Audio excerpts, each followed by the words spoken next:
नमस्कार मित्रों। नमस्कार मित्रों, आपका स्वागत है एग्री ज्ञानपीठ एकेडमी में।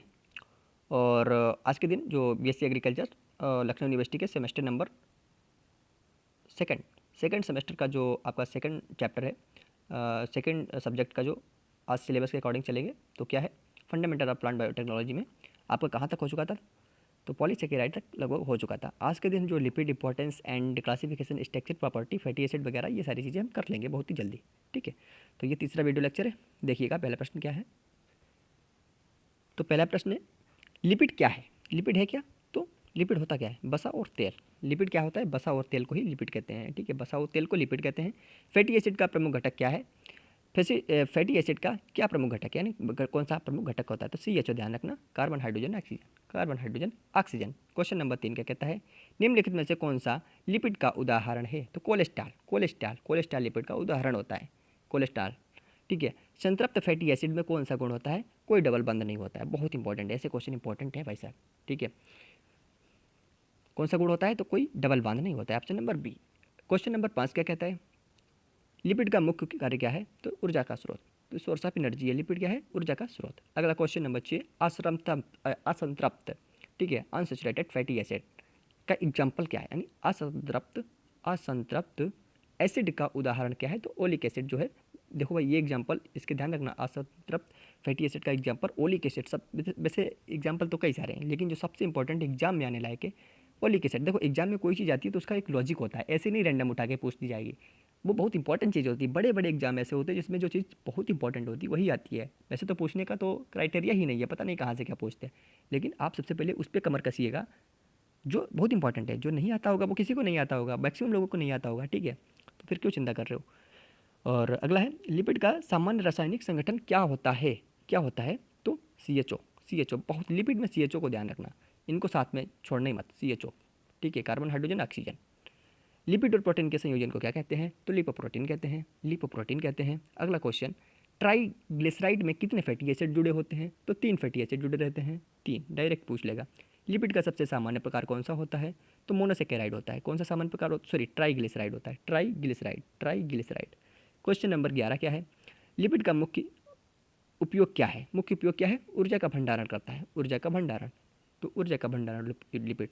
फैटी एसिड का क्या प्रभाव पड़ता है, तो शरीर में कोशिका झिल्ली का निर्माण कौन करता है, तो फैटी एसिड करता है। क्वेश्चन नंबर 13 है, ओमेगा 3 बहुत इंपॉर्टेंट। देखो, ओमेगा 3 बहुत इंपॉर्टेंट, सिलेबस का की टर्म है आपका, very very important.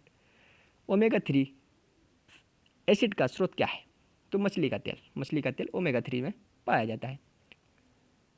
Fatty acid और ग्लिसरॉल का संयोजन क्या कहलाता है, ट्राइग्लिसराइड कहलाता है। लिपिड के किस वर्ग के अणु जल से डरते हैं, जल से डरते हैं, तो हाइड्रोफोबिक। देखो, हाइड्रोफोबिया नहीं हो जाता है तो जल से डर लगने लगता है। ठीक है, खासकर रेबीज वाले लोगों को, इनको रेबीज हो जाता है। तो लिपिड के किस वर्ग के अणु जल से डरते हैं, तो हाइड्रोफोबिक। देख रहे हो कहाँ से कनेक्ट कर रहा है। प्रोटीन और लिपिड का संयोजन किसका रूप बनाता है, तो लिपोप्रोटीन का बनाता है।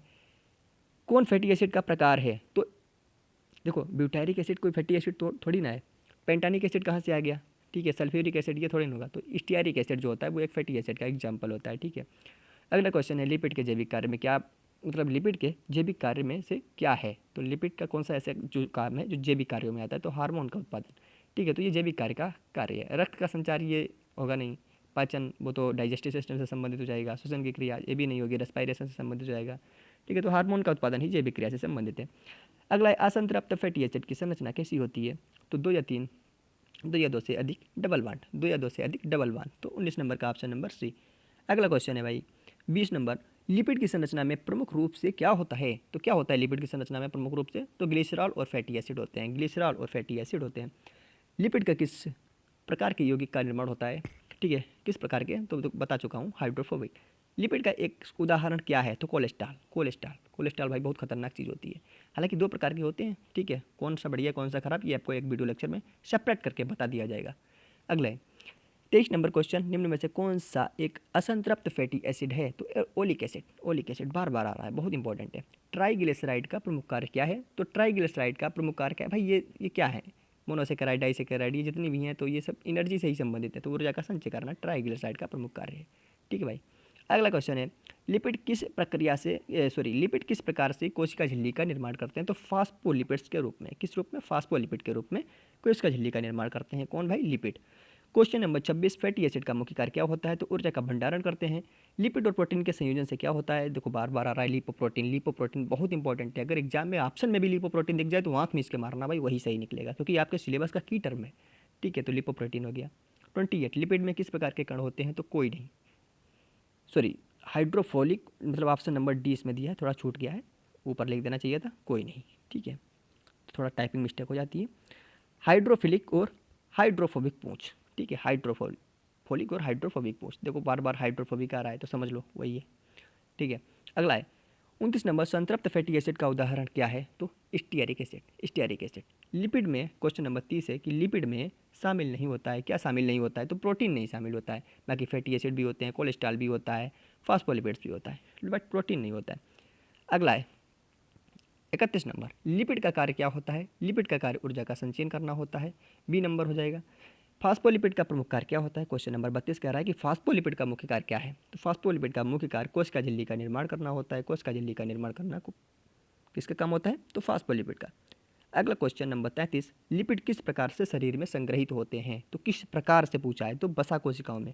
कहाँ पे? जो हमारी जो फैट सेल्स होती हैं वहाँ पे ये स्टोरेज होते रहते हैं। ठीक है, क्वेश्चन नंबर 34 कौन सा असंतृप्त फैटी एसिड का उदाहरण है? निम्नलिखित में से कौन सा असंतृप्त फैटी एसिड का उदाहरण है? तो ओलिक एसिड।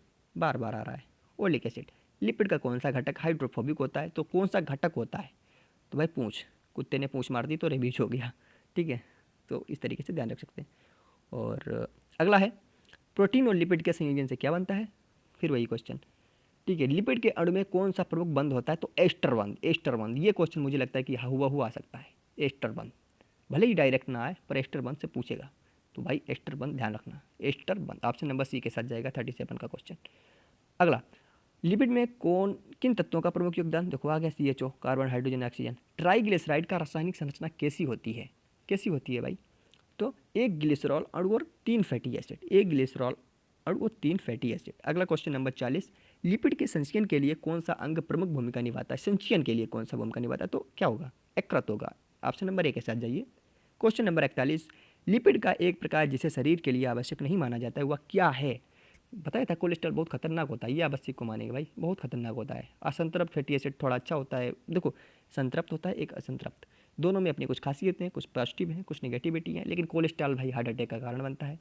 ठीक है, बसा में कौन सा? देखो आप लोगों को अपना कोलेस्ट्रॉल भी चेक कराते रहना चाहिए। ठीक है, जैसे अगर आपके अंदर ज़्यादा मोटापा है तो आप कोलेस्ट्रॉल वगैरह चेक करा लो। अगर आपको कोई समस्याएं हो रही हैं, थकान वगैरह, तो हो सकता है आपके अंदर कोलेस्ट्रॉल जमा हो रहा हो। कोलेस्ट्रॉल जमा हो जाता है तब क्या होता है? ब्लड का सर्कुलेशन, मान लिया ये कोलेस्ट्रॉल है, ये जमा हो गया और ये ब्लड आ रहा है, तो ब्लड का सर्कुलेशन नहीं हो पा रहा है, तब ये फाड़ के निकलेगा, जिससे क्या होता है? अचानक हार्ट अटैक आ जाता है।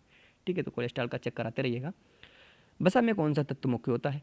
बसा में कौन तत्व मुख्य होता है? तो ऑप्शन नंबर डी यानी कार्बन, वो तो बता ही चुका हूँ। ठीक है, तो CHO बांध लेना भाई गांठ में, बहुत इंपॉर्टेंट है। लिपिड की गुणसूत्रीय संरचना किसके द्वारा बनती है? तो किसके द्वारा बनती है गुणसूत्रीय संरचना?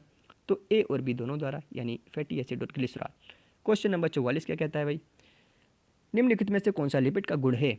तो यह हाइड्रोफोबिक होते हैं। कितनी बार पढ़ोगे भाई? हर बार नया प्रश्न मिलता है हाइड्रोफोबिक पे। ठीक है, असंतृप्त फैटी एसिड का सबसे प्रसिद्ध उदाहरण क्या है? तो ओलिक एसिड। Oleic acid. ठीक है, ओलिक एसिड। लिपिड के किस घटक का मुख्य कार्य कोशिका झिल्ली को संरचना प्रदान करना होता है? तो फास्फोलिपिड का कार्य होता है भाई, फास्फोलिपिड का कार्य होता है। कौन सा लिपिड एक संकेतक के रूप में प्रयोग होता है? तो कोलेस्ट्रॉल। कोलेस्ट्रॉल एक इंडिकेटर है भाई, इंडिकेटर भाई, बहुत खतरनाक इंडिकेटर है। ठीक है, अगला क्वेश्चन नंबर 48 लिपिड के जल में घुलने की क्षमता के कारण उन्हें क्या कहा जाता है? हाइड्रोफोबिक। लो भाई, हाइड्रोफोबिक का कारण जल से ही है। लिपिड के किस घटक का प्रयोग कोशिका ऊर्जा भंडारण के रूप में होता है? तो बसा। बसा, लिपिड का संबंध बसा से। आप समझ रहे हो किससे चीज़ें कनेक्ट हो रही हैं। लिपिड का किस प्रकार का घुलनशील गुण होता है? मतलब लिपिड का किस प्रकार का घुलनशील गुण होता है? तो कैसा होता है? तेल में घुलने वाला। लिपिड जो होते हैं वो तेल में घुलने वाले होते हैं। ठीक है, इस तरीके से आपको जो भी लिपिड से संबंधित टॉपिक थे वो सारा आपको कंटेंट दे दिया गया है। और आपको समझ रहे हो कि सिलेबस से छोटे छोटे सिलेबस के पार्ट से कितने कितने क्वेश्चन इंपॉर्टेंट बना दिए जा रहे हैं। तो बस आपका लगभग 40% से ऊपर हो चुका है। ठीक है, कल 50% हो जाएगा, 2-4 दिन में पूरा आपका कवर हो जाएगा। ठीक है, कहाँ से क्वेश्चन पूछोगे, और एक ऐसा रामबाण वीडियो मिलेगा जिसमें सारे कॉन्सेप्ट क्लियर हो जाएंगे। जाइएगा एग्जाम देने, बहुत मजा आएगा भाई, बहुत मजा आएगा, बहुत मजा आएगा। धन्यवाद, फिर मिलता हूँ नेक्स्ट वीडियो लेक्चर में सभी कृषि साथियों को। तब तक के लिए नमस्कार, धन्यवाद, मुस्कुराते रहिएगा।